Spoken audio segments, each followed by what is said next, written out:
but people going around saying it's not an occupation. Well, what the hell is it? What are all those refugee camps? Why do the Palestinians hate the Israelis so much? Oh, because they're just generally anti-Semitic? Like having nothing to do with the fact that for 56 years, they've been living in refugee camps and in open air prisons, and they can't control their own water, power, electricity. They can't have dignity, respect for themselves at any point. A bomb, did you see the size of that bomb?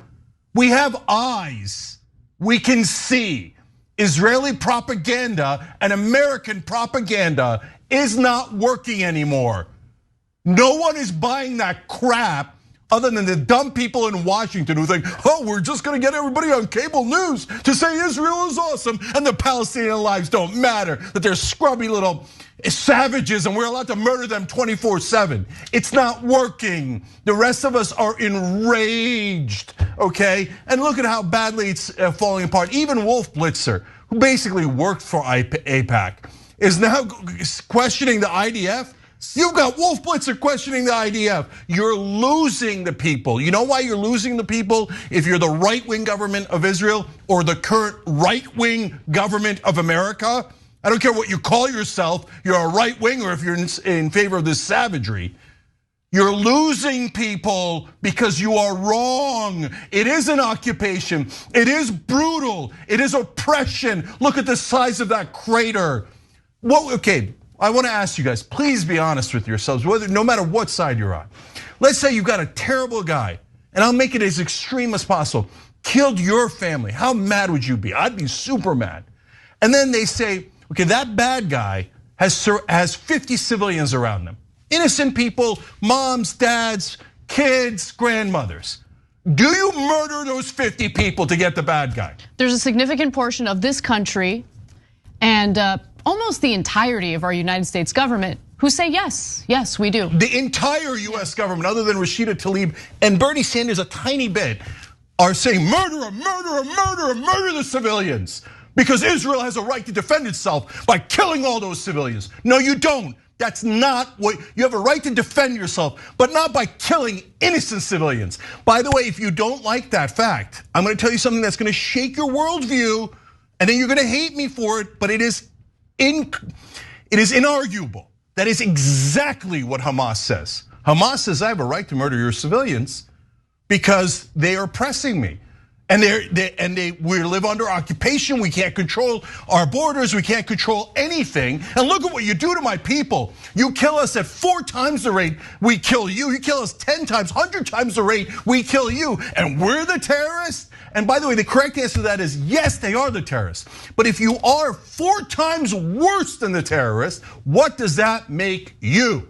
So I know these things are deeply uncomfortable, but good, I wanna challenge you. I want to challenge you, who are you? Are you a moral person? I would never kill 50 innocent people, no matter how mad I am, no matter how deep that injustice is, and no matter how much it affected me. I am a decent enough person to not murder 50 innocent people, let alone the 8,000 that you have killed so far. Now, Jake, the 8,000 that you have murdered so far. I don't care what you call it. When you say, I got 13 Hamas guys and I killed 8,000 civilians, that is not, oops, collateral damage. Oops, there was nothing I could do. No, you purposely killed those innocent civilians. What does that make Israel? Do not let Netanyahu or the right-wing government of Israel do this to the moral fiber of Israel.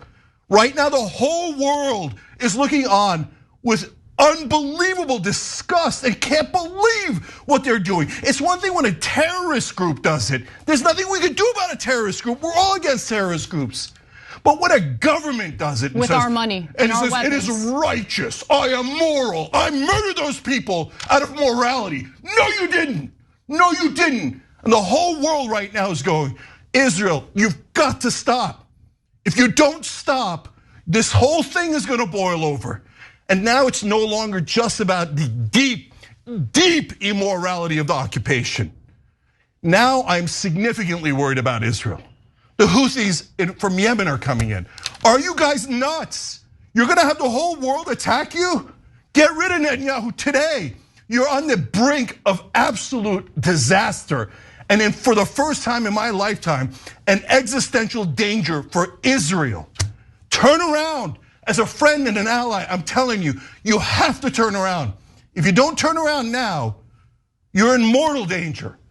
But no, go ahead, kill more, kill more, kill more, kill more, and see how that works. It's gonna work terribly. It's gonna work terribly, and it's endangering everyone inside Israel, let alone those poor, poor Palestinians. And if you don't think they're poor Palestinians and you don't care about them, I'm sorry, but you're a terrible person. If you say innocent lives, I don't care because they're Palestinian, you're a terrible person. That's reality. If you don't like it, that's a sad day for you. So it wasn't just one airstrike. The Associated Press has more information on what happened here. They reported that at least 6 Israeli airstrikes hit residential dwellings in the heart of the refugee camp on the outskirts of Gaza City, citing the Hamas-run Interior Ministry. Yeah. Every time there's an excuse, kill hundreds, thousands of civilians. Oops, we did it again. What a mistake. No one is buying that crap. The only people that buy it are people in Washington who would like to make more money for defense contractors and oil companies. No one else is buying that crap. The whole world is united in saying, don't do it, Israel. Don't do it, you're much stronger. Do not keep bombing those poor people. But no, go ahead, Netanyahu hasn't had enough, so he's gonna endanger Israel and keep killing people.